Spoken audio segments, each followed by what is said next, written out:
Alright, to begin, go ahead and take your book, find the middle section of it, mark, depending on how thick your book is, it's going to be 100 to 120 pages. Go ahead and open to the first page, take the top right corner and fold it, make sure that it's tucked all the way into the spine, and then crease it so that it makes an isosceles triangle. Then go ahead and take the bottom section of that page, fold it one more time, again make sure that it's tucked all the way into the spine, and then crease it again. So then, to make sure that all the pages are flush together with the bottom of the book, you're going to take this flap and crease it so it looks like that.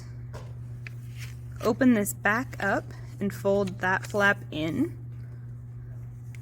so that it doesn't stick out, and then refold this page. And that is the first page of your Christmas tree. So just go to the next page and start all over again.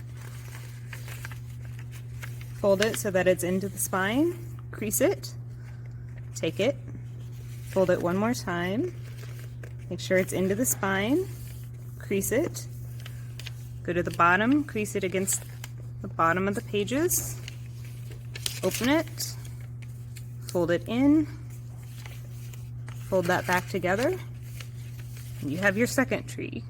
So keep doing that with the whole middle section that you marked.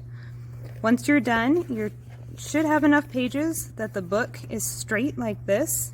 Too many and the tree will force the spine open and back. If you have too few, then the pages will not hold together.